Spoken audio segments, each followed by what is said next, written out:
Hello YouTube, welcome to another video with Steve, your English teacher specialised in Cambridge exams on this channel. Of course there may be other channels for other exams. Let me know if you want to do another exam.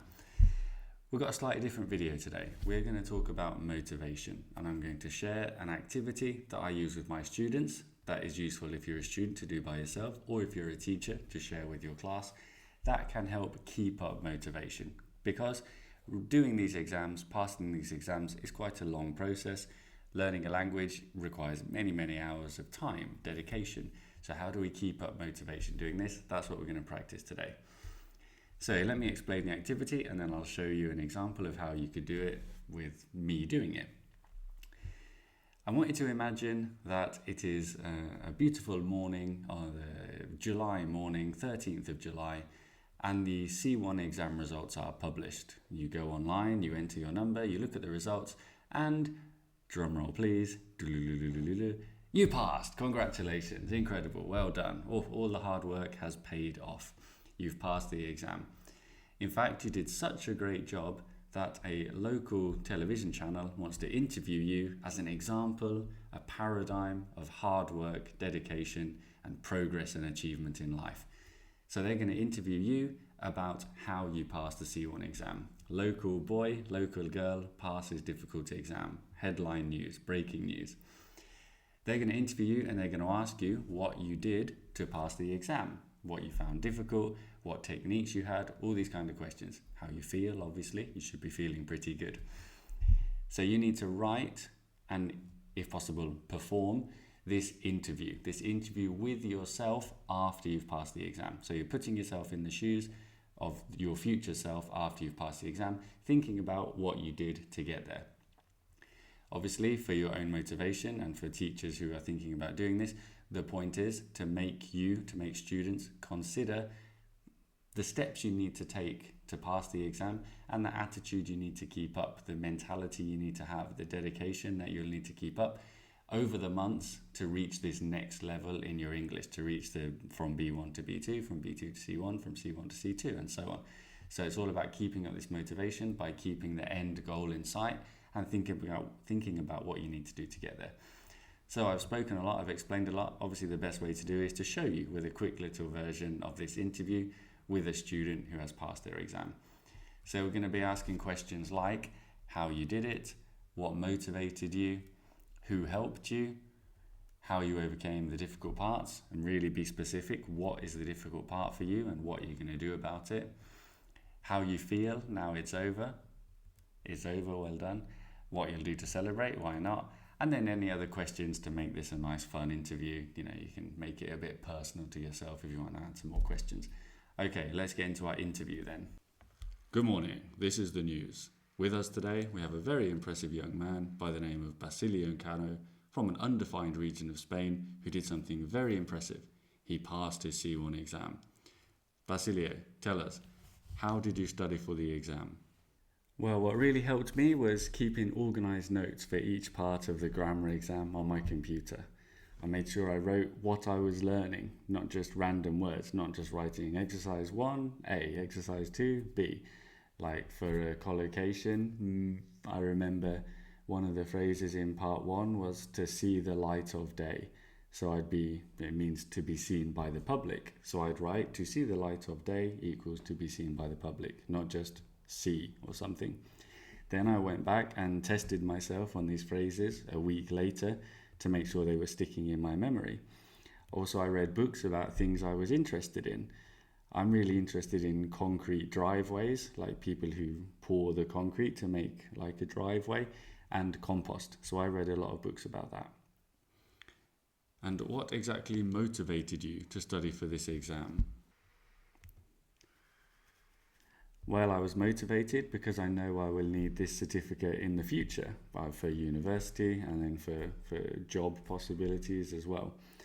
I was picturing the life that I wanted to have one day with a job that I like, my house, my electric car, my family, and I'm telling myself that getting my C1 certificate is like the first step on that journey. Well, not the first step, one of the steps on that journey to getting the life that I want.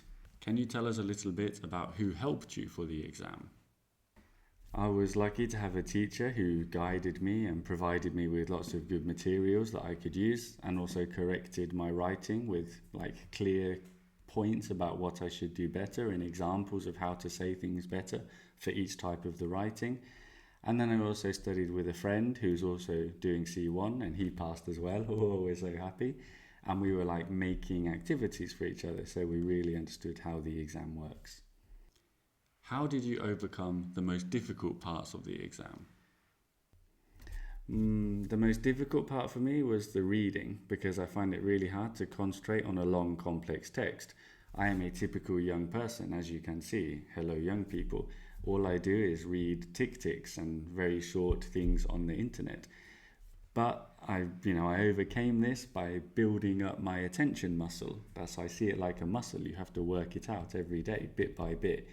Each time we did a reading activity in class or by myself, I really made an effort to concentrate 2 minutes more than last time. So no distractions, and 10 minutes, 12 minutes, 14 minutes. And in this way, I improved my concentration, and I was able to understand the text better and pass the reading part. I passed the reading. I'm so happy. In the end, it was super easy, barely an inconvenience. And how do you feel now it's over and you've passed? Well, the main feelings I have now are satisfaction and relief. I know I put a lot of work in, a lot of hours. That's how you learn a language, because there are no shortcuts for doing this. But I have received my reward. Now I can just enjoy things in English for a while. I'll keep watching series and listening to music without thinking, oh, how does this affect the C1 exam and what expressions do I need? No, not studying for a little while. What will you do to celebrate? To celebrate, I'm going to go out to dinner with my family to my favourite Indian restaurant. I'm going to have lamb korma, Peshwari naan, egg fried rice, and then we'll probably go get an ice cream from somewhere down the street, and maybe pistachio, maybe something chocolatey, or maybe I'll try something a bit different because I'm sort of a crazy young guy. I think my parents might buy me a treat as well. I could use a new phone. My screen is quite broken. And come on, this is a good excuse to buy me something, isn't it? Would you like to add anything? What I would add, I think I learned a lot more than just doing the exam, if you see what I mean. Firstly, I've got a certificate, yes, that shows my English level. But it feels like there's a lot more skills involved than just a number and a name on a certificate.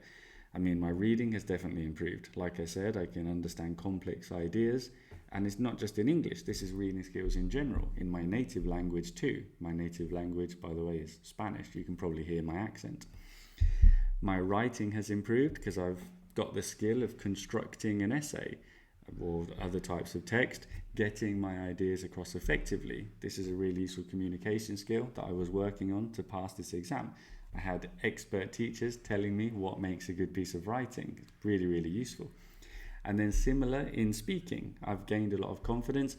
Any random topic, I think, okay, I can talk about that with a stranger and I can make a clear idea and tell them about it. These are really useful skills. And of course, I have good memories of my C1 classes and some funny moments. Like we did a pub quiz with my teacher for the use of English, and our team won. Oh, it was great. And I learned lots of interesting things about UK or US culture, things that I didn't know about.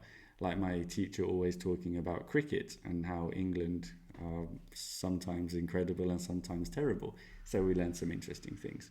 Right, back to normal me to say, I hope that's useful. I recommend doing it in class or by yourself if you're studying by yourself.